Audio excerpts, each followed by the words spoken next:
Welcome back to the Bible Explained. The question is, how to dismiss a traffic violation case? And what does it have to do with the Word of God?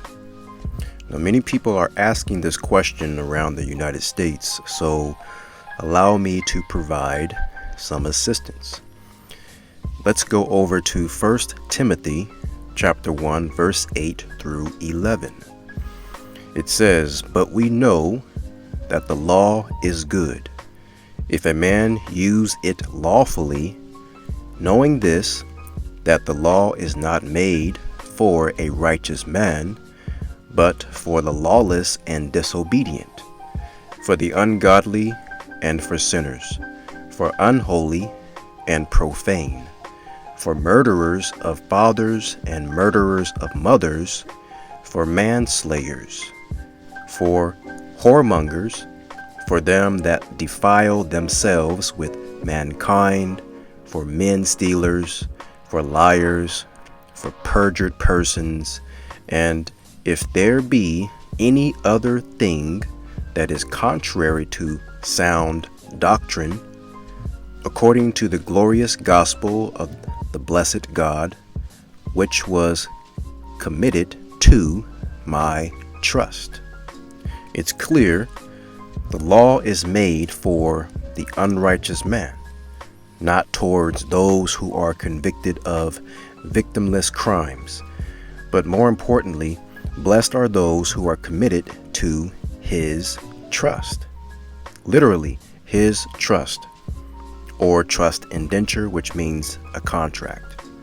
Now, it is up to you to declare to be a part of his trust or not, which means to have your express trust connected with biblical treaty law. This is what the officials respect.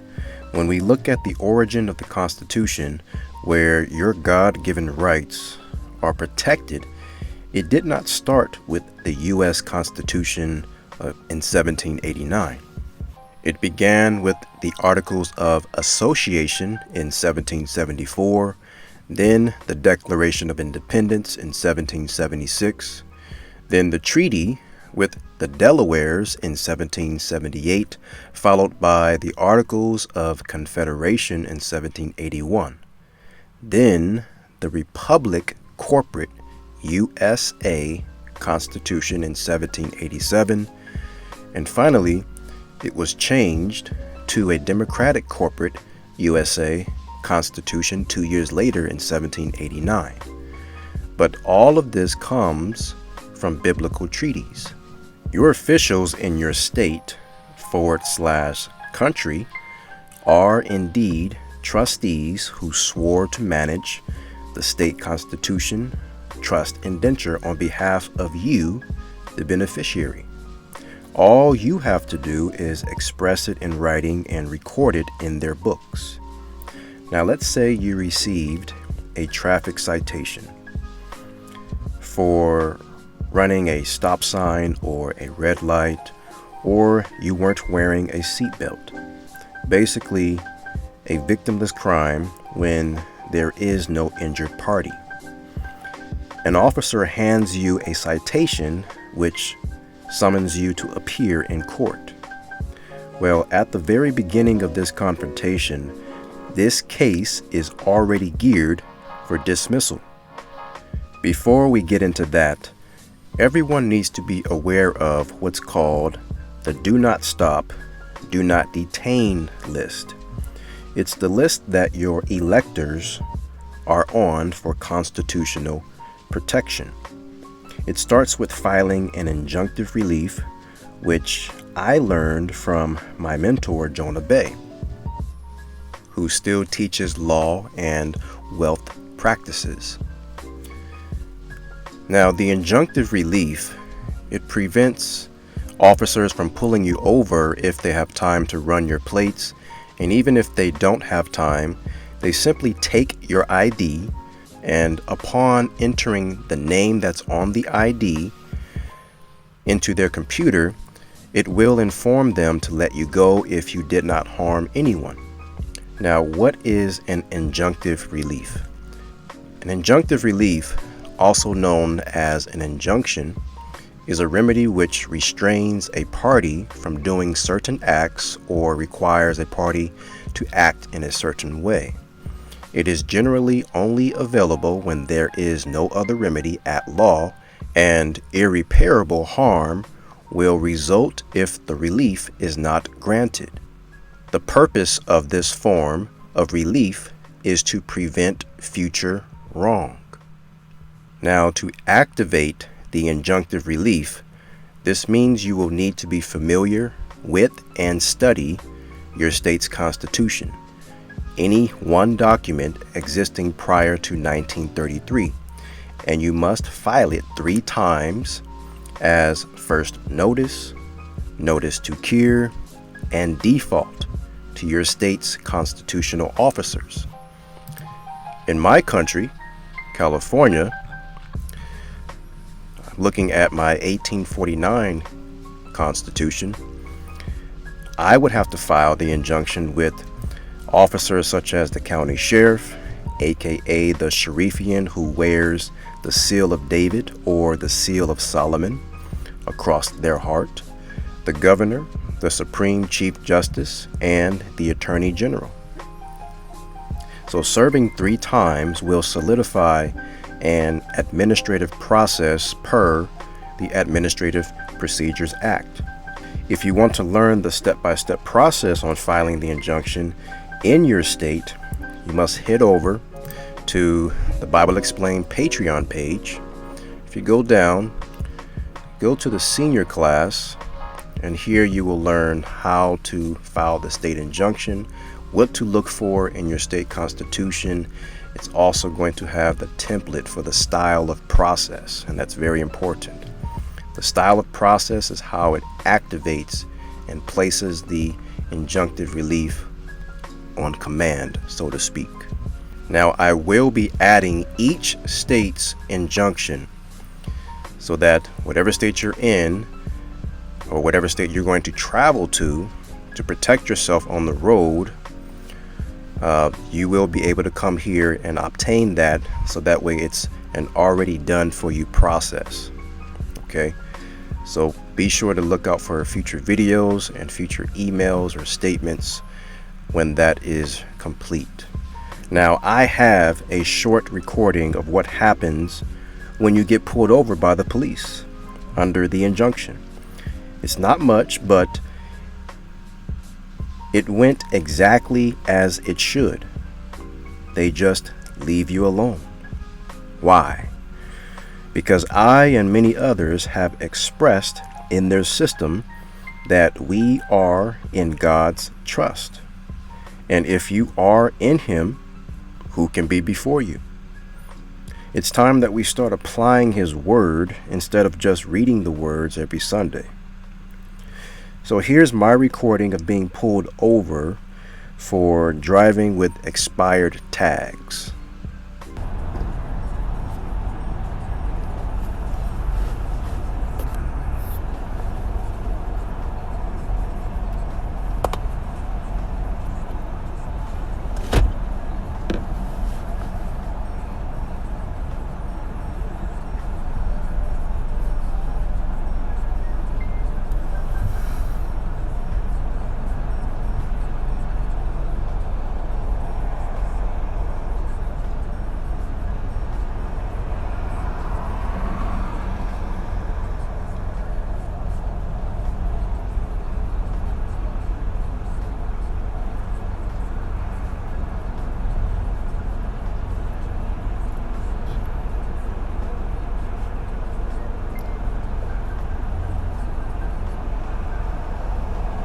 All right, bud. Here you go. All right. Drive safe. Thank you.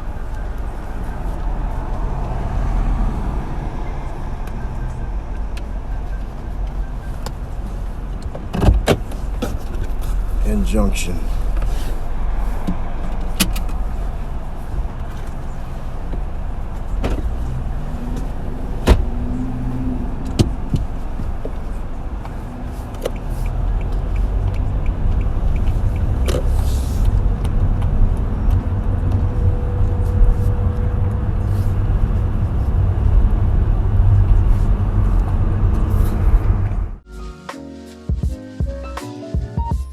That's it. Nice and simple. I gave the officer my ID. He took it. He went back to his car to plug in the information to see if there was anything against me as far as a warrant or judgments, liens, anything of that nature. And it said, do not stop, do not detain. He came back. He didn't let me know that I was on that list. Of course, they're not going to do that. But as you see, he didn't mention the tags. He didn't mention anything. He gave me my ID back and I was on my way. He said, have a nice day, drive safely. That is what you want. That is the respect you want from all officers and all sheriff's departments. Okay, so now with each injunction, you can place up to 4 vehicles per document. So why not protect your family? Not just yourself. Why not have a mother's son return home to her opposed to finding bad news for a political agenda? Now, if officers want to be rude, there is no remedy against that, but it's our responsibility to respect the officer at all times, no matter what. So now let's go over how to dismiss a traffic violation. First, you're going to title the document a motion for discovery. Before you pay anything for any citation, you're going to want proof of claim, and you have the right to ask for it. And this is for a traffic violation, even if there is a warrant out for you because you failed to appear to a recent hearing or the first hearing. It does not matter. You can still ask for a motion for discovery. And the first thing that you want to point out in your document is you must have the judge take judicial notice of your state constitution under Rule 201. Let's take a look at that.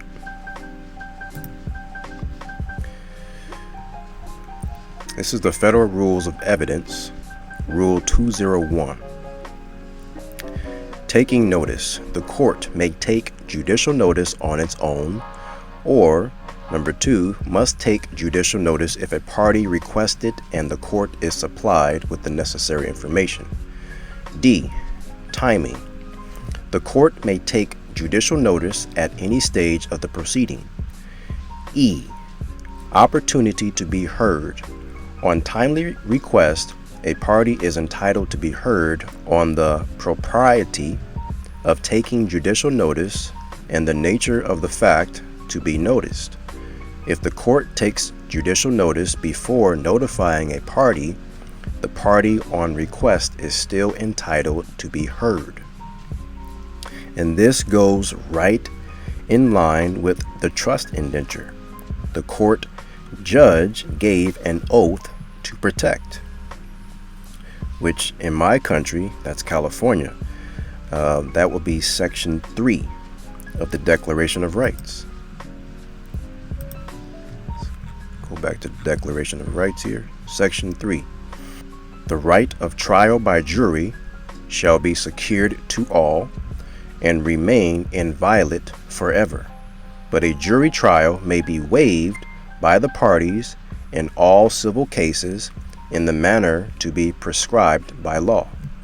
You see, your right for a trial by jury can only be waived if you appeared and said you didn't want it, or you failed to appear. So this is why you must stay away from what's called latches. And latches means they have you in their jurisdiction, you acquiesced, and you didn't follow the rules of the court. You want to make sure you stay in honor. And so this is the first point that I would want the court to take judicial notice of, right here, my right for a trial by jury. The second point is Section 2. All political power is inherent in the people. Government is instituted for the protection, security, and benefit of the people, and they have the right to alter or reform the same whenever the public good may require it. We're going to go through this step by step so you can see at the end how exactly you're going to draft this motion for discovery, get it on the record, and get the case dismissed. This is for anything in regards to a victimless crime where you have not injured anyone. So stay through the entire video so you can see exactly how to do this. The third point is referenced in, I'm going to go to section 19. The right of the people to be secure in their persons, houses, papers, and effects against unreasonable seizures and searches shall not be violated, and no warrant shall issue but on probable cause, supported by oath or affirmation, particularly describing the place to be searched and the persons and things to be seized. And finally, point number 4, I'm going to mention section 16 here, that no bill of attainder, ex post facto law, or law impairing the obligation of contracts shall ever be passed. And this is an important one. If you have an express trust with the terms already listed inside of it, and it is properly recorded in their records, that means their rules that exist after the biblical treaties and the documents that created the Constitution cannot usurp your contract. If they did, that means that they're creating laws which would impair the obligation of your contract, which they cannot do. So what are they doing here? They have all these statutes and codes on the citation that's considered an ex post facto law. It's being applied retroactively to this Constitution. This Constitution came in 1849, and these codes and statutes came about in 1970s and whatever. That's after, and they're taking that to be applied retroactively, which is unconstitutional. So those are the 4 points that you want to raise. Now, the next thing you have to do is to express those 4 points under a subcategory titled Affidavit of Denial. Okay, and that is going to begin with, and quote, I, last name, first name, middle name, a Kentuckian or Pennsylvanian, depending on the country you were born in, and you need to check the 2016 GPO Style Manual. That is going to be in the description below so that you can see what exactly is your nationality. What do these officials actually respect when it comes to stating who you are? Let's look up the 2016 GPO Style Manual. If you go to page 95, it talks about nationalities. So whichever state you were born in, this is what you would refer to yourself as. For me, it's Californian, Michigan, Michiganian. We have Missourian. So wherever you were born, this is what you would select. So it would be I, last name, first name, middle name, a Kentuckian, and trust protector of blank express trust. This is where you're going to give yourself a powerful Latin trust name. Let's check out a list of Latin names for your trust. These are all options. You can use them.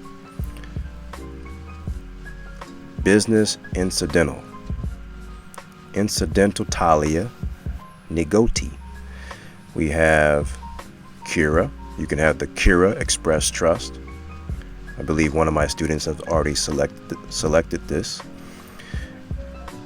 But go through it and pick a term that best is familiar with yourself, your line of work, of what feels good to you.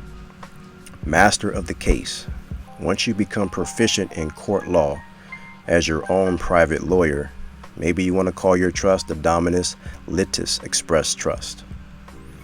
Okay, so pick one of these names, and as you go down, you'll see that this is all related to ecclesiastical law as well. Like I said, law is common law, and it comes from biblical treaties. So you want to pick a powerful trust name. So after that, you're going to state that you hereby rebut, point for point, each statement in the summons or warrant titled whatever it is or statute they've used. This is where you deny every fact or claim against you. Now, when complete, you sign and date under 28 U.S.C. 1746, Section 1. And what is this? This is basically the unsworn declaration under penalty of perjury. This is what allows you to properly serve documents without having to get a notary. Okay? Some documents you would need a notary and some you will not. Under paragraph 1, you are swearing under penalty of perjury without the United States. This is what you want. 2, if you don't say this, then you're automatically going to be placed under their jurisdiction within the United States. As you see, they're showing you the difference between United States of America or just plain old United States and every single territory, possession, or commonwealth, such as the U.S. Virgin Islands, the Commonwealth of Massachusetts, states like that. That's all considered the District of Columbia. So you want to remain under paragraph 1, where you're under the Republic of USA. The next subcategory is titled Material of Facts. And this is where you support your previous 4 points. The first point was right to a trial by jury. Because the court moved against you without giving you a trial by jury, and you request to be heard with the right to face your accuser. The second point was that all power is inherent in the people, and you accept the Legislative Assembly as trustee of the trust indenture for your benefit as a beneficiary. And point 3, the officer who issued a summons on the side of a public easement, or in other words, on the side of the road, without an affidavit of complaint approved by the clerk of court or judge attached to the summons or warrant, you request a certified copy of that complaint from your accuser stating who you injured. You see, this goes back to Section 19. It says, only a warrant or summons can be issued when it is supported by oath of affirmation. That means an affidavit of complaint. They're giving you a citation on the side of the road without the affidavit of complaint under penalty of perjury. The rule is, if you're going to sue somebody or bring them to court, you first must file an affidavit of complaint. It gets approved by the clerk of court. They give you a warrant or a summons, and then you properly serve them. You cannot serve someone on the side of the road at the same time you're the one who's complaining, or you're the alleged accuser. That's not due process. And the fourth point, no bill of attainder, is said here in number 16, no bill of attainder or ex post facto law. What is a no bill of attainder? It is a legislative act that imposes punishment without a trial. And that is exactly what they're trying to do. Force you to come into the hearing and just elect to see what you can pay right there on the spot for a settlement, or if you don't show, then they're going to move forward with a warrant for an even higher fine. And you never had a trial. And what is ex post facto?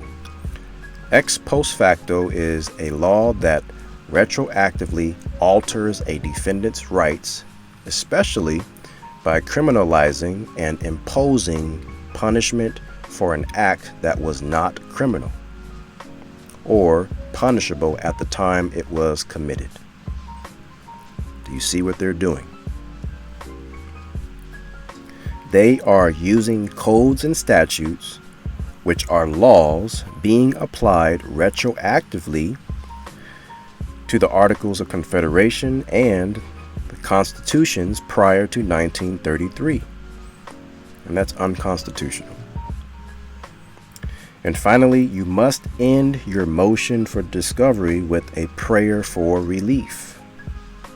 And you're going to request that if no trial by jury is granted or no evidence of an affidavit of complaint attached to the summons or warrant, you move the court for dismissal based on Rule 12 in your state's rules, which comes from the Federal Rules of Civil Procedures, and that's Rule 12. Let's look at that here.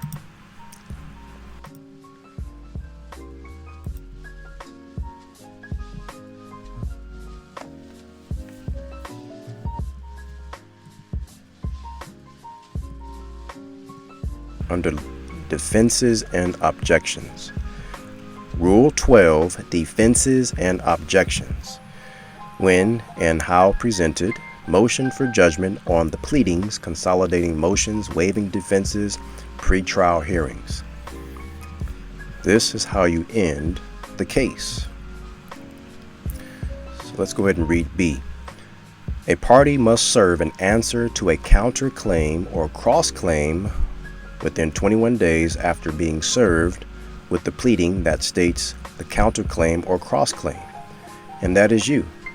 If they are serving you and they are bringing you into court, your motion for discovery is considered the counterclaim or cross-claim.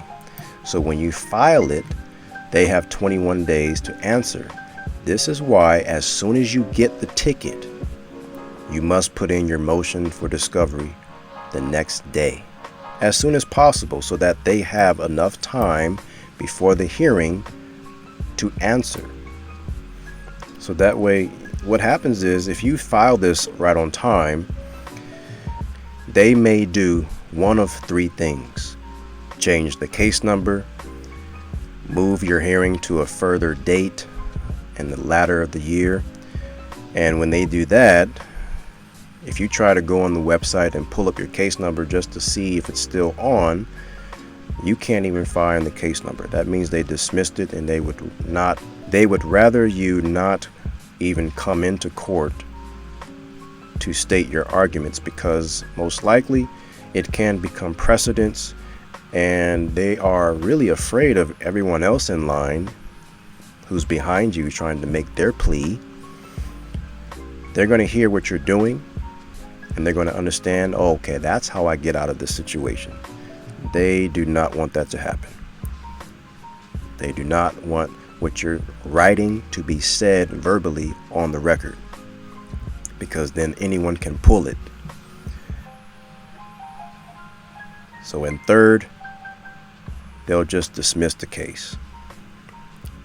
Okay, so you make sure that you serve the motion for discovery in time. Now let's go down to subsection B. This is what you're going to state in your prayer for relief if none of those two items that you request is given. Remember, trial by jury and an affidavit of complaint from your accuser. If you don't get that, then you're going to dismiss the case based on the following reasons. Number 1, motion to dismiss for lack of subject matter jurisdiction, where the express trust can only be heard in equity. The express trust is under common law, which can only be heard in equity court or chancery court, not the Administrative Procedures Act that they always are operating under. That's civil law. So they don't have subject matter jurisdiction. Number 2, motion to dismiss for lack of personal jurisdiction, where no state shall interfere with the obligation of contracts such as the express trust.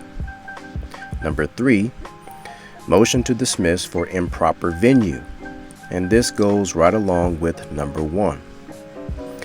Number 4, motion to dismiss for insufficient process, where the officer violated his oath to discharge his duties and maintain constitutional court procedure by failing to submit his affidavit of complaint to the court before delivering a summons. Okay. Number 5, motion to dismiss for insufficient service of process, where the officer violated constitutional law in serving a summons without the clerk of court approval to issue. And finally, number 6, motion to dismiss for failure to state a claim upon which relief can be granted, with attempts to issue bills of attainder, fines, and impositions without a trial by jury, or motion to be heard to face your accuser. And there's no need to mention number 7. The only time we would mention number 7 if, let's say, you entered into a 5.1 constitutional challenge where you're trying to get the Attorney General to assist you in stating, hey, why are they allowed to impose these fines and fees or citations and statutes against me when the Constitution says that they can't? Please, Attorney General, assist me in the constitutionality of what the court is doing. And if the court fails to bring in the Attorney General because you've asked for it under 5.1, then that is when you will state failure to join a party. Okay? And that is it. That is how you remove a traffic violation. Do you see how they take advantage and get away with fraud? It's because we are not in our right position to contest them. And so at the end of your motion of discovery, after you've mentioned your prayer of relief, you're going to end it off with another unsworn declaration statement from 28 U.S.C. 1746, paragraph 1, and then you're going to sign and date. Now, you must mail this motion for discovery with a proof of service. And that proof of service is going to be served to the clerk of court, the sheriff, the attending judge, and the state attorney general. And so when you go to court, you stick to what you have written. Do not change a word. Do not say anything different opposed to what is on the document that you have served. Don't forget to get your injunction done, because that will keep you out of court. So protect yourself and your family. File the injunctive relief and prosper. If you'd like me to file the injunction for you, protecting you, your property, and your family's property, give me a call at 689-244-0825, or you can go to the Patreon site, The Bible Explained. The link will be in the description, and you can check out the videos on the injunction to see how to get it done without missing any steps for your state. I hope this was useful to you. Take care, and I will see you in the next one.